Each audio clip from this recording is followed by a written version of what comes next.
كتير جدا من المرضى بيجوا بيسالونا عن ايه الاجراءات يا دكتور اللي انا هحقنها في ركبتي؟ انا هحقن ايه سواء في ركبتي او في مفصل الحوض او مفصل الكتف؟ انا عندي خشونه او عندي وجع، عندي مكانين بيحتكوا ببعض بيعملوا الم.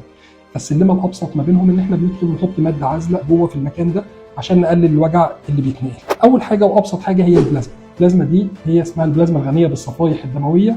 بناخد عينه من الدم من المريض وبنطلع منه البلازما الغنيه بالصفائح ونعمل لها حقن موضعي. ده اول حاجه. تاني حاجه او الحاجه الجديده اللي احنا بنستعملها في المركز او الحاجه اللي احنا بدانا مؤخرا وجايبه معانا نتائج كويسه، حاجه اسمها البلازما الجيلاتينيه. احنا بنطلق عليها كده، هي تقنيه البي ار اف او البلازما الجيلاتينيه. ديت بتبقى كثافتها اعلى، هي بلازما برضو بس الفرق ما بين الاثنين في الكثافه واللزوجه. بتقعد فتره اطول، تقلل الالم، المريض بيستفيد منها اكتر لانها بتقعد فتره اطول في الجسم سواء في المفصل ركبته او الكتف او كده. دي السلمه الابسط للتعامل مع المفصل.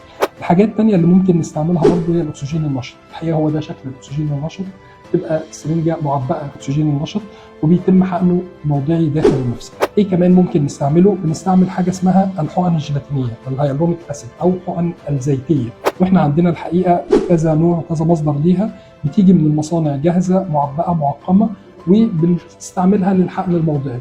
بتتقسم لمتوسطه الكثافه وعاليه الكثافه على حسب حاله المريض وعلى حسب احتياج المريض.